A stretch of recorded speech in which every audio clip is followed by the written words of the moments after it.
Good morning. বাবানকে নিয়ে আজকে দিনটা শুরু করলাম।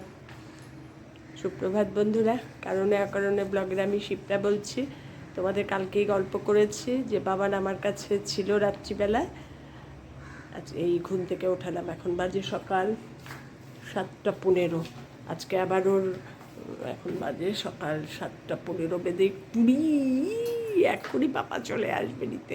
আজকে আবার ওর অ্যাবাকাস আছে সকালবেলা 10:15। অ্যাবাকাস ভায়োলিন আমার মাথা গেছে একদম। ভায়োলিন ক্লাস আছে, আর বিকেলবেলায় তো নাচ আছেই। তোমাদের সঙ্গে শুরু করে দিলাম। বাবান চটপট করো, ব্রাশ করো, করে জলটা খাও। ঠিক আছে। বাবানকে নিয়ে বাড়ির থেকেই এরকম সকাল শুরু অনেক দিন পর হলো। এখন তো বাবান এসে থাকেই না, থাকতে পারে না, থাকবে কী করে? স্কুল, তারপরে নানা রকম অ্যাক্টিভিটিস ওর চলে। বাবান ঘুম থেকে ওঠার পর আমার বিধ্বস্ত বেড দেখো। কারণ কি বলো তো, আজকাল আমরা দুজন থাকি, আর এসি চলে, চারদিকে দরজা জানলা বন্ধ। আর এখন আমাদের এখানে মশার প্রকোপটাও অনেকটাই কম। মশারি টানাই না, অনেক দিন বাদে বাবান রইল, অনেক দিন বাদে মশারিটা নিয়েছি। কালকে আমার কি ঘুমের অস্বস্তি হচ্ছে শুরুতে আর কি, বাবানকে নিয়ে শুয়েই।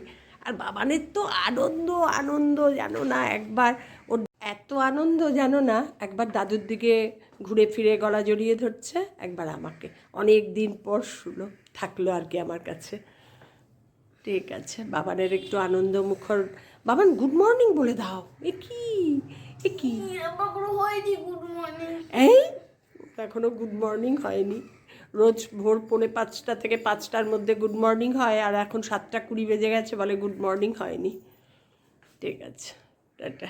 এক্ষুনি ওর পাপা আসবে নিতে, ওকে একটু পড়তে বসাই। সবসময় তো অমলেটের ঝোল খেয়েছো, এটা একটু নতুনত্ব। দেখো কি করে বানাচ্ছি। প্রথমে পেঁয়াজ কুচি করে রেখেছি, তার মধ্যে যেহেতু ঝাল কম খাই, একটা কাঁচা লঙ্কা কুচো কুচো করে দিয়েছি। এবার তার মধ্যে দুটো ডিম ফাটিয়ে দিয়ে দেব।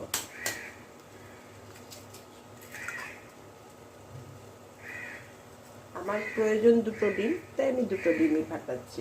আরও বেশি করলে বেশি করতে পারো, তাহলে পেঁয়াজের সংখ্যাটাও একটু বাড়িয়ে নেবে। দারুণ লাগে খেতে একবার এইভাবে ডিমটা বানিয়ে খেয়ে।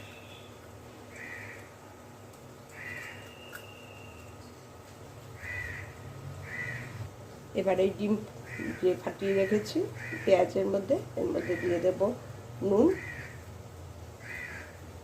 পরিমাণ মতো আর কি, দিয়ে দেব হলুদ, আর দিয়ে দেব হচ্ছে 1 চামচ বেসন। দিয়ে বেশি বেসন দিতে হবে না, বেশি বেসন দিলে বেসন বেসন হয়ে যাবে, ভালো লাগবে না। 1 চামচ, আমার যা ডিম যা পেঁয়াজ আছে তাতে 1 চামচ দিয়ে এই মিশ্রণটাকে একটু ভালো করে মেখে নেব। মেখে রেখে দেব 1 মিনিট, মানে হয়ে এবার নেক্সট স্টেপটা করবো বলে এটা আগে মেখে রেডি করে রাখলাম। খুব একটা বেসন দেবে না, বেসন দিলে কি হবে বলো তো, বেসনের গোলা হয়ে যাবে।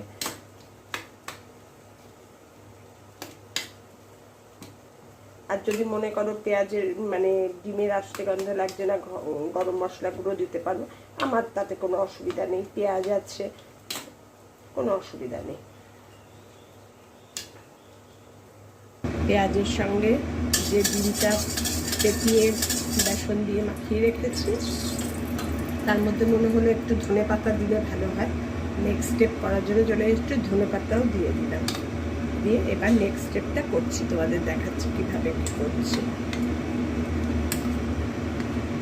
খুব একটা বেসন দেবে না, এইভাবে একটু মোটা মোটা করে হোক, আমি একটু মোটা মোটা করেই করবো। নাম্বার অফ বেশির দরকার নেই, একটু বেশ পুরু পুরু হবে, একটার সঙ্গে আরেকটার গায়ে লাগবে না। মোটা মোটা করে করছি, বেশি না, এটা দুবারে করবো, 2বার কি 3বারে করবো। একদম ভালো লাগে না খেতে, এটা কী বলো তো, পেঁয়াজের সংখ্যাটা একটু বেশি থাকে তো, যার জন্য এটার টেস্ট একটা অন্য রকম মাত্রায় হয়। এটা গোল গোল করে এবার ভেজে নেব। দিয়েই সঙ্গে সঙ্গে নাড়াবে না, কারণ অনেক সময় লেগে যেতে পারে।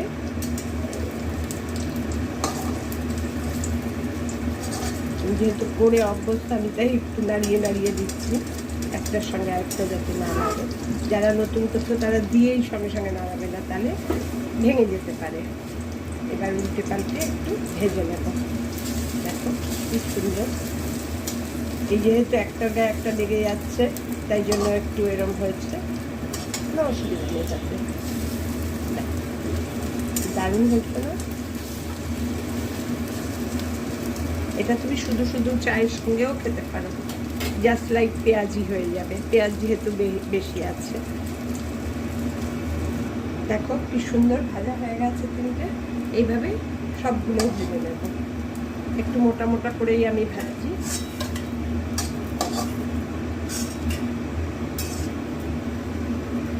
কি দারুণ দেখতে লাগছে না? এবার একটু কড়াইয়ে তেল দিয়ে নেব। আমি যেহেতু কড়াইয়ে করছি এর জন্য একটু তেলটা লাগবে। এটা তোমরা ফ্রাইং প্যানেও করতে পারো, তাতে তোমার বেশি তেল লাগবে না, এটাতেও বেশি তেল লাগবে না, জাস্ট একটু ছড়িয়ে নিলাম। যেহেতু কড়াইয়ে করছি একটু তেল লাগিয়ে নিলাম, দিয়ে নেক্সট আবার দেব, আবার এরকম 2-3টে করেই দেবো। আমি একটু ধনে পাতা দিয়েছিলাম, মাখার পরে মনে হলো একটু ধনে পাতা দিই, তাই জন্য ধনে পাতাও তোমরা দিয়ে দিতে পারো, সুন্দর গন্ধের জন্য, এটা আর কিছু না। একটু মোটা মোটা করে আমি ভাজছি। এই রাউন্ডটা ভেজে নিই, তারপরে তোমাদের সঙ্গে আবার দেখাচ্ছি। ডিম পেঁয়াজের মিশ্রণটা দেখো গোল গোল করে আমার হয়েছে, 7-8টা হয়েছে, ভেজে নিয়েছি। এবার মূল রান্নায় চলে এসেছি। ওই কড়াইয়ে আর একটু তেল দিয়ে দিয়েছি, কারণ তেল একদম অল্প দিলে মানে দিয়ে দিয়ে ভেজেছি তো, যার জন্য তেল আর নেই। তেল দিয়ে দিয়েছি, তার মধ্যে দিয়ে দেব এলাচ, দারচিনি, লবঙ্গ, ব্যাস। একটু গরম মশলা না দিলে ভালো লাগে না।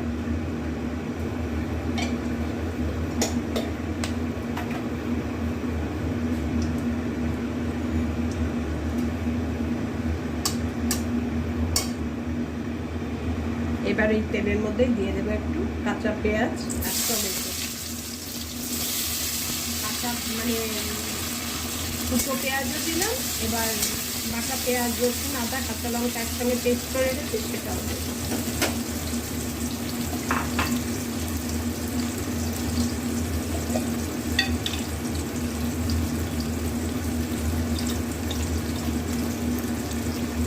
পেঁয়াজ, রসুন, আদা, কাঁচা লঙ্কা, অল্প একটু পেঁয়াজ আছে, রসুন, আদা, কাঁচা লঙ্কাই দিয়েছি, তার সঙ্গে অল্প একটু পেঁয়াজও দিয়েছি। এটা দিয়ে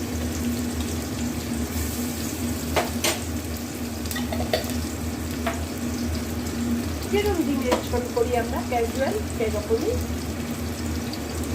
নুন,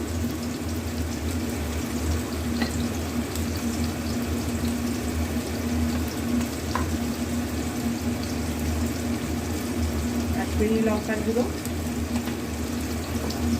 আর দিয়ে দেবো হলুদ, দিয়ে মশলাটাকে কষাবো। মশলাটা কষানো হচ্ছে, দেখো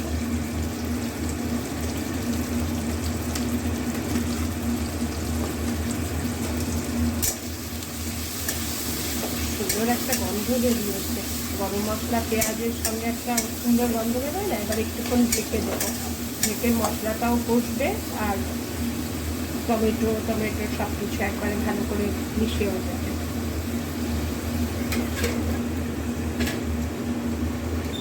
এবার ঢাকা তুলে দেখি মশলাটা কিরকম কষানো হয়েছে। ঢেকে দিলে এত সুন্দর কষানো হয় না, দেখো কি সুন্দর কষানো হয়ে গেছে। টমেটো তার দিক দিয়ে দেখো কি সুন্দর। আমি আর আজকে এর মধ্যে ধনে জিরে গুঁড়ো দেবো না, শুধু পেঁয়াজ, রসুন, আদা দিয়েই করবো। পুরো মশলা থেকে দেখো তেল ছেড়ে এসছে। এবার ঝোল দিয়ে দেবো, কিছুই না রান্না, অথচ দেখো খুব টেস্টি হয়। চারদিক দিয়ে দেখো তেল ছেড়ে এসছে। এবার ঝোল দিয়ে দেবো।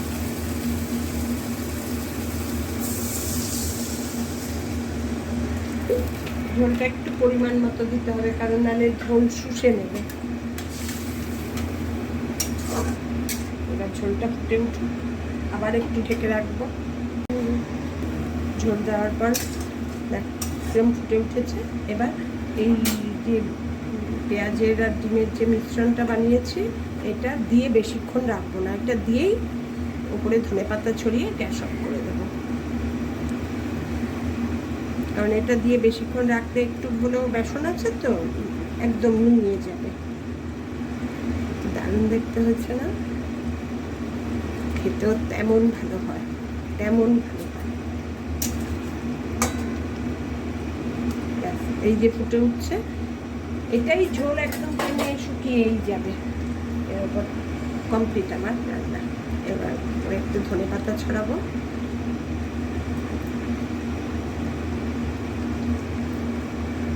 আর দেবো কি বলো তো, একটুখানি ঘি।